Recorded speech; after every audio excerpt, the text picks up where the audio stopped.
Knifedope. More dope.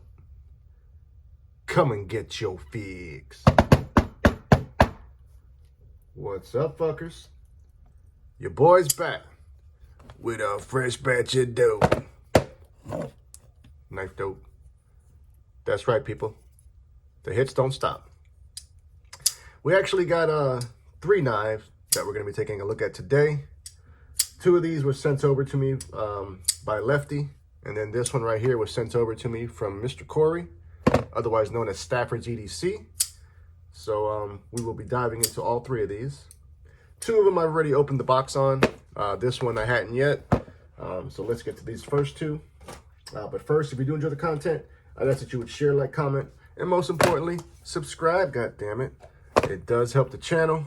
It does trick that algorithm. And it does help your boy to go viral. Okay, enough of that shit. Now, I'm going to be honest with you guys like I always do. And I'm going to try to be nice with this one. This one was one that I never understood what all the acclaim was. I really don't. Even to this day, it blows my mind. This knife right here actually sold out in minutes upon the drop. And I'd like to know why. So we'll do that one second. This first one is a new one from Kizer. There it is. This one as well didn't. This one, when I saw the drop on it, yeah, it looked good, but it wasn't something that I felt that I had to have in my collection.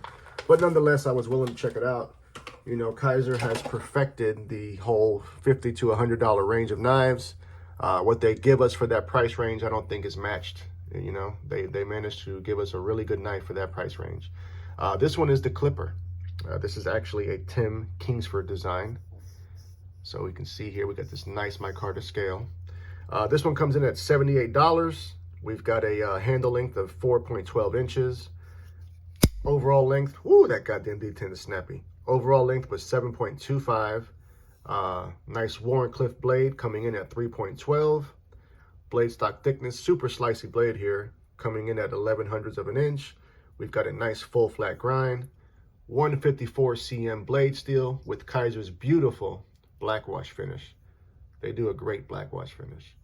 There goes the maker's mark for Mr. Tim Kingsford. Ambidextrous pocket clip, right or left hand tip of carry.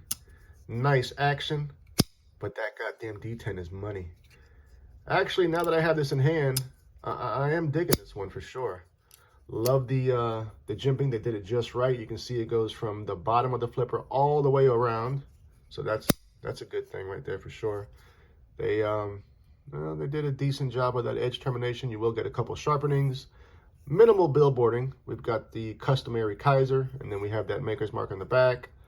154 cm, and then they also got the name of the model, the Clipper. Digging these micarta scales. You know, Kizer always comes through with some solid micarta. Open back construction. This is a liner lock. Tons of room to do the disengagement. So yeah, they did a good job with this, man. I'm rather impressed. Let's put up some comparisons. Basically a little bit of knife flexing. You know how I like to do. Let's come up with another front flipper that I'm really enjoying. And that's going to be the Miguron Karaki 2, baby. So we can see that the Clipper is smaller than that. Next up, a little bit of American dope for your palate. How about this beauty? We're looking at the Spyderco Yojimbo 2. Rocking them gorgeous AWT scales. Let's do 2 more. God damn it, 2 more. Let's bring up another Kizer, a legendary Kizer in my opinion, and that's going to be the Towser K. Love that goddamn Towser series, I tell you. They really do a good job. Last up, this one. One of the most popular budget knives released this year, and that's going to be another Miguron, the Mayaro. So the Clipper is smaller than both of these, actually. Yeah, Kizer with another win on this one, you know. Like I mentioned, I really wasn't feeling it. Not that I wasn't feeling it, but I didn't see the need for it. Didn't think I wanted it. But now that I got it in the hand, man, this is a good pickup. 78 bucks before any discount code. And that is going to be the Clipper. Okay, people, this next one. I'm going to try to be nice.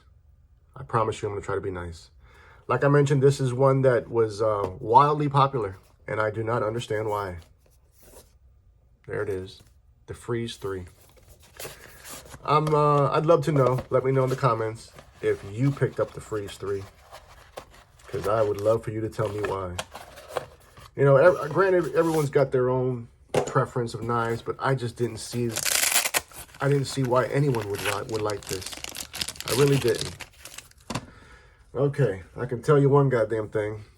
This bitch is heavy. That's for goddamn sure. This comes in at $99 for this thing. I guess the most positive thing about this is that Kizer does the OEM work for Oknife, so at least you know it's going to be well built. Close length comes in at 5 inches, so we got a big one here. Flipper is our form of deployment. However, they got a nice fuller there. I'm going to go with the, well, let's try both. First, let's go with that flipper. Oh, goddamn. Easily failable. Oh, Jesus. This is the Damascus version. I'm not sure if they have any other versions. I think they only have Damascus on this Freeze 3. I could be wrong. Let's wipe that down a little bit. The Damascus is nothing that's super, I mean, I guess it's okay. It looks rather shiny, though. It almost looks like a goddamn sticker, to be honest with you. I wonder if that's the case. There goes that customary, obscene logo from Oknife. And then we've got the Freeze 3 on the back. These are actually serialized. It's got a serial number there. Nice. You know what the fuck this reminds me of? Another knife that I can't stand. That fucking Gerber flat iron. I mean, literally looks just like it. Overall length on this came in at 8.8 inches. Blade length comes in at 3.8. This is the Damascus blades, cleaver-esque blade shape. They've got this green G10 scales. I think there's another color as well. Stainless steel liners. Big. They did a lot of weight reduction on those liners, and it's still coming in over 5 ounces at 5.4. The pocket clip is ambidextrous, right or left hand tip up carry. Now that fuller for me is definitely where it's at as far as your deployment. They do have that forward finger choil, so you can get that full purchase, no refund.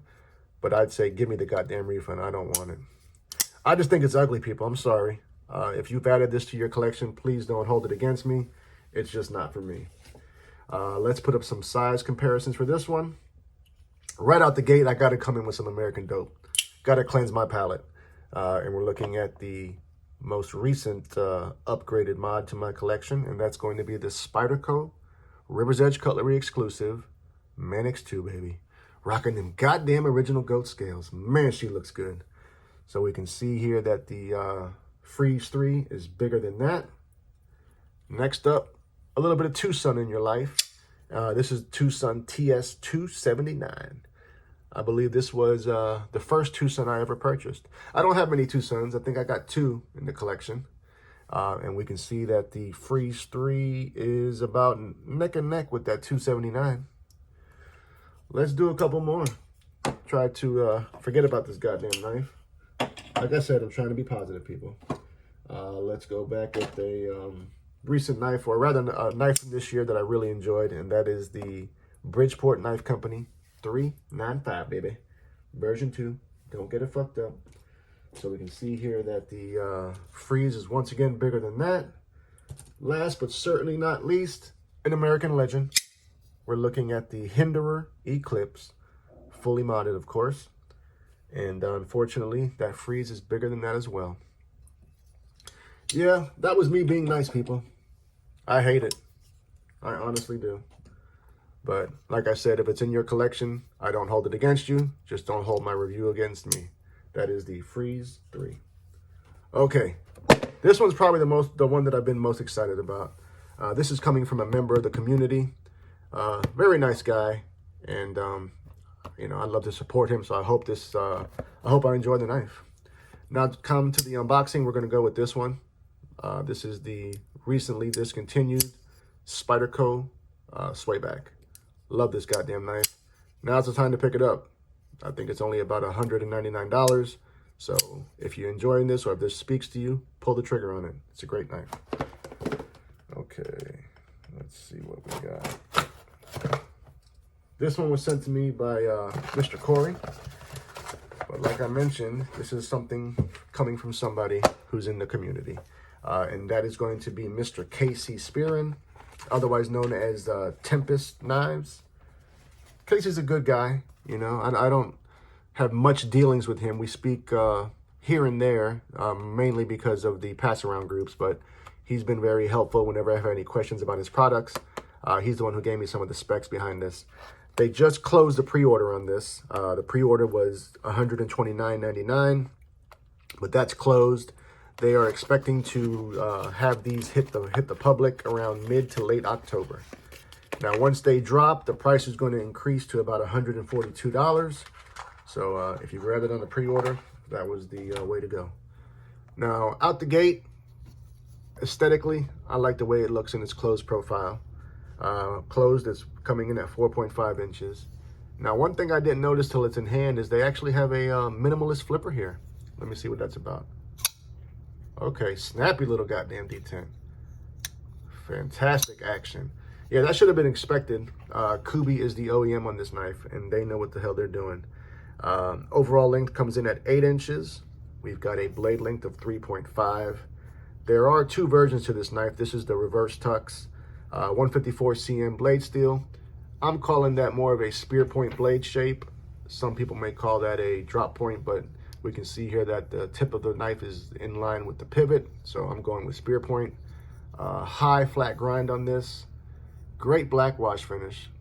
I love it when it's a matte finish. I don't like that glossy shit. We've got titanium handles that have been blasted, I believe he said on this version. This is one of the versions. The other version I think is going to have blue anodization with a stonewash blade. Very, very minimal billboarding. All we have is that Tempest Knives Cyclone logo.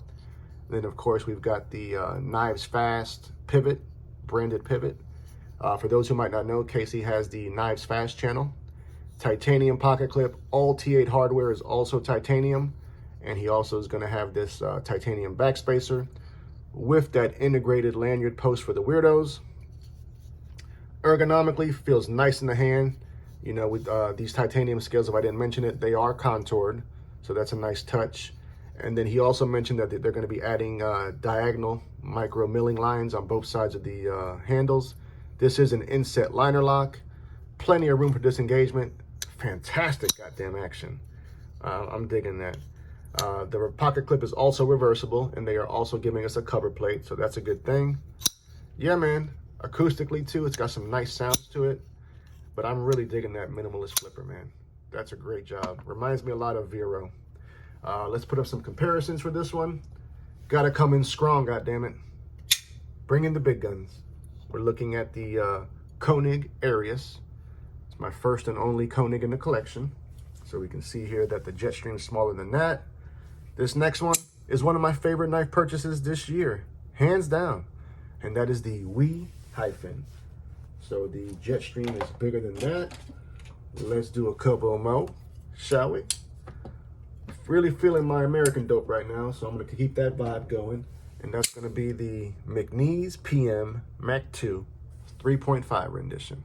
Man, people, I have been trying to secure a goddamn Tonto, but I can't seem to fucking make it happen. You know, I really can't.